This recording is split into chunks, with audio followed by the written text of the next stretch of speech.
السلام علیکم ورحمۃ اللہ وبرکاتہ. الحمد للہ والصلاة والسلام علی رسول اللہ. اما بعد. محترم سامعین کرام اور خواتین اسلام، آج ہمارے سامنے بہت سارے مسائل درپیش ہیں اور آج ہم بہت ساری مصیبتوں میں گرفتار ہیں. انہی مصیبتوں میں سے اور انہی مسائل میں سے ایک مسئلہ امام و خطیب کی تنخواہ کا مسئلہ ہے. آج آپ دیکھ لیں، غور کریں آپ، آج مسجدوں کے امام کی تنخواہ کتنی ہے، کیا ہے؟ 7,000، 8,000، 10,000. بہت زیادہ کہیں اگر ہوگا تو 15,000. میں بہت زیادہ بول رہا ہوں، ایسا کہیں نہیں ہے، کہیں کہیں ایسا ہے الا من شاء اللہ. لیکن اکثر جگہ کتنی تنخواہ ملتی ہے اماموں کی؟ 7,000، 8,000 یا 10-12,000. لیکن ذرا غور کریں آپ، ان کی ذمہ داریاں کیا کیا ہیں. ایک امام جب ایک مسجد میں رہتا ہے تو اس کی ذمہ داریاں 24 گھنٹہ ہوتی ہے. 5 وقتہ نماز، یہ کیا ہے؟ 24 گھنٹہ ہے. یہ ایسا نہیں ہے کہ ایک نماز پڑھایا نکل گیا، بلکہ 24 گھنٹہ اسے ڈیوٹی دینی پڑے گی اور 24 گھنٹہ اسے اس جگہ رہنا پڑے گا. 5 وقتہ نماز کی جائے گی، نماز پڑھانا، اسی طرح مکتب پڑھانا، بچوں کی تعلیم دینا، اسی طرح صبح و شام درس دینا، تدریس دینا، اسی طرح خطبہ جمعہ دینا. اس کے علاوہ بھی بہت ساری ذمہ داریاں ایسی ہیں جو ایک امام نبھاتا ہے، انجام دیتا ہے. وہ کیا ہے؟ نکاح پڑھانا، یا اسی طرح نکاح کے بعد جو مسائل پیش آتے ہیں، طلاق کا مسئلہ، خلا کا مسئلہ، یہ کون حل کرتا ہے؟ مسجد کے امام ہی حل کرتے ہیں. اسی طرح چھوٹا موٹا جو مسئلہ پیش آتا ہے مقتدیوں کی جانب سے، محلے والے کی جانب سے، یہ کون حل کرتے ہیں؟ امام ہی حل کرتے ہیں. یہ تو یعنی کہ دیکھیں آپ، ایک امام اپنی ذمہ داریوں کے ساتھ ساتھ بہت سارے کام ایسے بھی انجام دیتا ہے جو باہر ہوتا ہے، اس کے ذمہ داریوں سے باہر ہوتا ہے. نکاح پڑھانا، طلاق کا مسئلہ حل کرنا، خلا کا مسئلہ حل کرنا، جنازہ کی نماز پڑھانا، کوئی بھی مسئلہ پیش آ جائے تو اس کو حل کرنے کے لیے جانا، یہ کون کرتا ہے؟ امام ہی کرتا ہے. لیکن آج دیکھ لیں آپ، بہت ہی افسوس اور بہت ہی دکھ کے ساتھ یہ کہنا پڑ رہا ہے اور بہت ہی غمگین کے ساتھ یہ بات کہنا پڑ رہا ہے کہ آج دیکھیں، آج ہم نے جو مذہبی لوگ ہیں اور اسلام دین کے جو پیشوا ہیں، رہنما ہیں، لیڈر ہیں، ہم نے ان کے ساتھ کیا برتاؤ کیا ہے، کیا معاملہ ہم کر رہے ہیں. آج ایک مزدور کی تنخواہ، ذرا غور کیجئے، ذرا آپ سوچیں، آپ آج ایک مزدور کی تنخواہ روزانہ یومیہ کتنا ہے؟ 700، 800، اور اگر زیادہ کر لیا اوور ٹائم تو زیادہ بھی ہو سکتا ہے، اس کا 1000، 1100 بھی ہو سکتا ہے اس کا. اور یہ ایسا نہیں کہ بس صرف اتنا ہی پر بس ہو جاتا ہے، کبھی کبھی یہ سلسلہ اس کا بڑھ جاتا ہے، اس میں اضافہ ہوتا رہتا ہے مہنگائی کے لحاظ سے. اگر کسی مہینہ وہ لیتا ہے روزانہ یومیہ 700، تو کسی مہینہ یا چند مہینوں کے بعد اس کی یومیہ تنخواہ میں، مزدوری میں بڑھ جاتی ہے، 800 ہو جاتی ہے، 900 ہو جاتی ہے. اور اگر وہ زیادہ کر لیا، اوور ٹائم کر لیا، تو 300، 400 سے بڑھا کر دیا جاتا ہے. لیکن آج دیکھ لیں آپ محترم سامعین، ایک امام کی تنخواہ کتنی ہے؟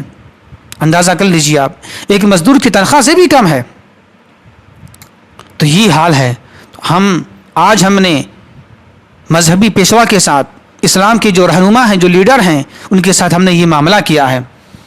آج ایک مزدور بھی اماموں سے زیادہ کما رہا ہے اور خوشحال وہ رہ رہا ہے، اور پھر وہ آزاد ہوتا ہے. چند گھنٹہ کام کیا، وہ آزاد ہے، کہیں بھی جا سکتا ہے. لیکن امام کو دیکھ لیے کتنی بڑی قربانیاں یہ پیش کرتے ہیں کہ 24 گھنٹہ وہ ایک جگہ رہتے ہیں، وہ جاتے نہیں ہیں. کیوں؟ نماز کی وجہ سے. نماز کی وجہ سے وہ جا نہیں پاتے ہیں. کیوں؟ نماز میں وہ بندھے ہوئے ہیں.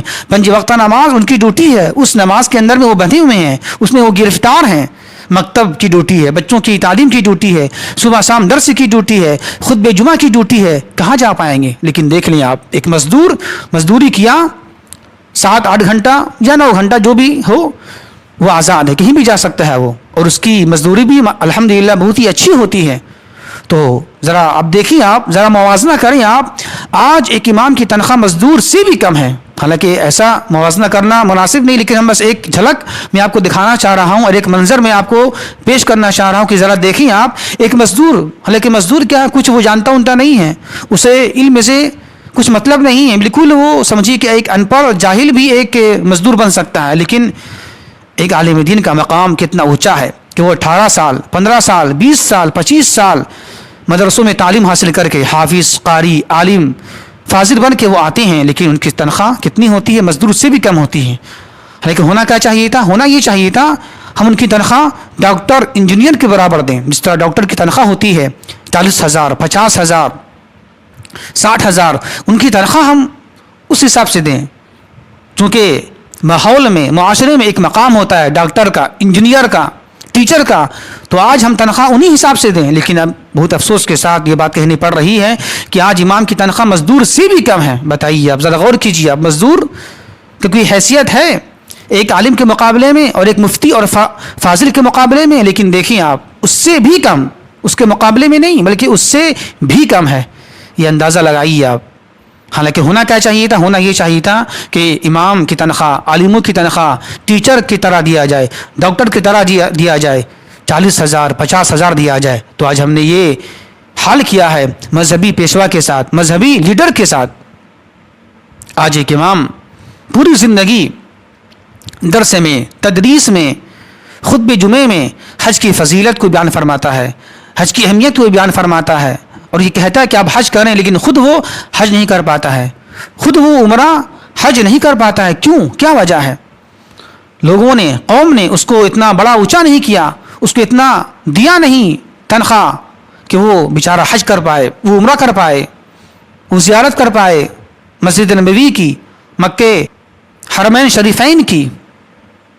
ایک امام پوری زندگی والدین کے حقوق، بیوی کے حقوق، رشتہ داروں کے حقوق بیان فرماتا ہے کہ ماں کی یہ فضیلت ہے، ماں کا یہ مقام ہے، بیوی کا یہ مقام ہے، یہ درجہ ہے، لیکن ایک امام پوری زندگی اپنی بیوی کو، اپنے والدین کو خوش نہیں کر پاتا ہے، خوشحال نہیں رکھ پاتا ہے، اس کا حق ادا نہیں کر پاتا ہے۔ کیوں؟ کیا وجہ ہے؟ ہم نے اس کو اتنا، اس کی تنخواہ اتنے دی نہیں ہے کہ اس کی ضروریات پوری ہو جائے، اس کی مکمل ضروریات پوری ہو جائے صحیح طریقے سے، اپنے والدین کو بھی دے، اپنے بیوی بچوں کو بھی دے، اور اپنے رشتہ داروں کا بھی خیال کرے، وہاں بھی صدقات و خیرات دے۔ نہیں، کیوں؟ کیا وجہ ہے؟ ہم نے اسے اتنا تنخواہ دیا ہی نہیں، ہم نے اس کو اتنا سیلری دیا ہی نہیں کہ اس سے بچا کر وہ اپنے والدین کو دے سکے، اپنے والدین کو خوش کر سکے، اپنے بیوی بچوں کی ضروریات پوری طریقے سے پورا کر سکے، ہم نے نہیں دیا۔ تو آج ایک امام پوری زندگی حقوق کو بیان کرنے کے باوجود بھی وہ اپنے حق ادا نہیں کر پاتا ہے، اپنے بچوں کا حق، اپنی بیوی کا حق، اپنے ماں باپ کا حق ادا نہیں کر پاتا ہے، اپنے رشتہ داروں کا حق وہ ادا نہیں کر پاتا ہے۔ کیوں؟ اس کے پاس اتنی دولت نہیں ہے، اتنا مال نہیں ہے، اتنا روپیہ پیسہ نہیں ہے کہ جس کی وجہ سے وہ اپنے لوگوں پر خرچ کرے، اپنے لوگوں کو دے اور خوش کرے لوگوں کو، نہیں ہوتا ہے۔ کیوں؟ کیا وجہ ہے؟ ہم نے اس کو اتنا دیا نہیں۔ اسی طرح دیکھیں آپ، ایک امام پوری زندگی زکوٰۃ کی فضیلت، زکوٰۃ کی اہمیت کو بیان فرماتا ہے، لیکن وہ خود زکوٰۃ ادا نہیں کر پاتا ہے۔ کیوں؟ اس کے پاس اتنا مال ہی نہیں ہے، اس کے پاس اتنا دولت ہی نہیں ہے کہ وہ زکوٰۃ کو نکال پائے۔ یہ ہم نے حال کیا ہے مذہبی لوگوں کے ساتھ، مذہبی پیشوا کے ساتھ۔ ذرا غور کریں آپ، ایک چیز غور کریں آپ کہ ہر دھرم میں، ہر مذہب کے جو گرو ہوتے ہیں، جو پیشوا ہوتے ہیں، لیڈر ہوتے ہیں، ان کا ایک بڑا مقام ہوتا ہے، اس کی ایک عزت ہوتی ہے، اس کا ایک احترام ہوتا ہے، اور ہر مذہب کے لوگ، ہر دھرم کے لوگ اپنے مذہبی پیشوا کو، اپنے لیڈر کو اونچا دکھنا چاہتے ہیں، آگے دکھنا چاہتے ہیں، اس کو بڑا دکھنا چاہتے ہیں، اور اس کو آگے بڑھاتے ہیں اس کو، تاکہ وہ میرا جو مذہبی لیڈر ہے، مذہبی پیشوا ہے، وہ ہم سے آگے رہیں، ہر چیز میں، مال میں، دولت میں، گھر میں، گاڑی میں، باڑی میں، ہر چیز میں آگے رہے۔ یہ ہر دھرم کا، ہر مذہب کا یہ سوچ ہے، لیکن بہت افسوس کے ساتھ یہ کہنا پڑ رہا ہے آج مسلم قوم میں، مسلم جماعتوں میں آج اماموں کا مقام، اس کا مرتبہ لوگوں نے گرا دیا ہے، اور آج مسلم قوم، مسلم لوگ اپنے اماموں کو نیچا دکھانا چاہتے ہیں اور اپنے سے پیچھے رکھنا چاہتے ہیں، اس کے اتنا آگے نہیں کرنا چاہتے ہیں کہ وہ ہم سے آگے ہو جائے۔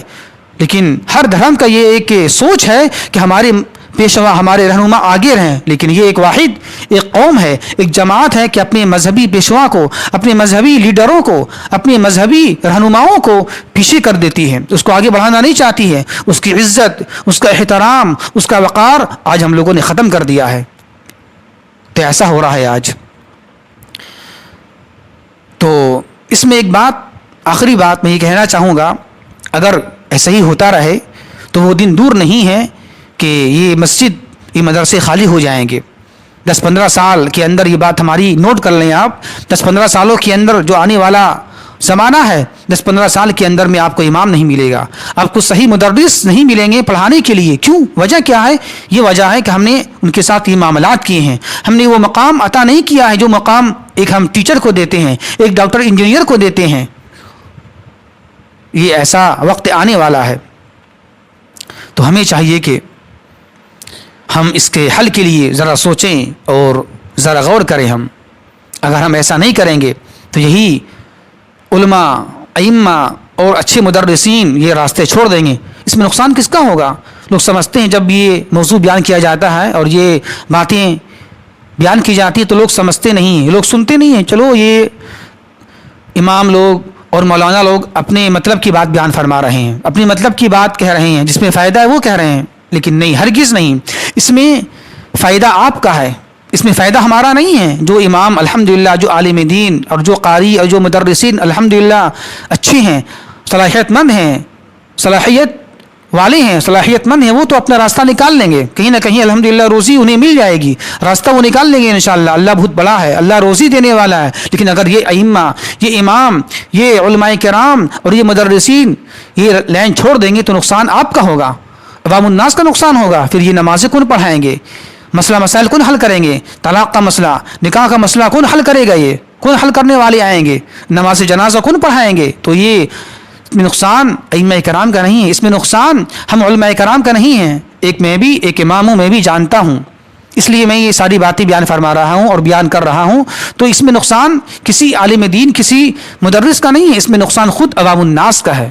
تو بہت سے لوگ ایسے ہیں جو اس موضوع کو سنتے ہی نہیں ہیں. چلو یہ شروع ہو گیا، اپنی مطلب کی بات بیان کرنا شروع کر دیا، اپنا فائدہ بیان کرنا شروع کر دیا. نہیں، اس میں نقصان ہمارا نہیں ہے، اس میں نقصان، اس کو سمجھیے اب، اس میں نقصان آپ لوگوں کا ہے. اگر یہ ائمہ دھیرے دھیرے چلے جائیں گے مسجد سے، مدرسے سے، مکاتب سے، اور یہ لائن چھوڑ دیں گے تو نقصان کس کا ہوگا؟ ہمارا نہیں ہوگا، آپ کا ہوگا. یہ تو الحمدللہ ان کو اللہ نے علم عطا کیا ہے، ان کو اللہ نے بصیرت عطا کی ہے. کہیں نہ کہیں یہ راستہ نکال لیں گے اور یہ کما لیں گے، آپ یہ اپنا راستہ نکال لیں گے اور یہ اپنا الحمدللہ ضروریات پوری کر سکتے ہیں. لیکن یہ آپ سوچیں کہ اگر ہماری مسجدوں سے، ہمارے مدرسوں سے، ہمارے مکاتب سے اگر دھیرے دھیرے ائمہ چلے جائیں گے تو یہ مسائل کو حل کرنے والا کون ہوگا؟ اذان دینے والا کون ہوگا؟ نماز پڑھانے والا کون ہوگا؟ مسئلہ مسائل کو حل کرنے والا کون ہوگا؟ خطبہ جمعہ دینے والا کون ہوگا؟ نکاح کے مسائل، طلاق کے مسائل حل کرنے والا کون ہوگا؟ یہی ہوں گے. تو ہمیں چاہیے کہ ہم اس کے حل کے لیے آگے بڑھیں. ہم کوئی بھی جماعت آگے بڑھتی نہیں. آج کتنی بات بولی جاتی ہے علماء کرام کی جانب سے کہ اس کو حل کیا جائے، اس کو حل کیا جائے، لیکن آج کوئی بھی تنظیم، کوئی بھی جماعت کھڑی نہیں ہوتی اس کو حل کرنے کے لیے. تو ہمیں چاہیے کہ ہم اس پر غور کریں اور سوچیں کہ یہ کیا ہونے والا، آئندہ اس کا نتیجہ کیا آنے والا ہے. ہم اللہ سے دعا کرتے ہیں کہ اللہ تبارک و تعالی علماء کرام کے معاشی حالات کو درست فرمائے، اور اس کے ساتھ ساتھ جو صدر ہیں اور جو ذمہ داران لوگ ہیں، اللہ انہیں صبر صحیح سمجھ بوجھ کی توفیق عطا فرمائے اور انہیں ہدایت نصیب فرمائے. وما توفیق الا باللہ. السلام علیکم ورحمۃ اللہ وبرکاتہ.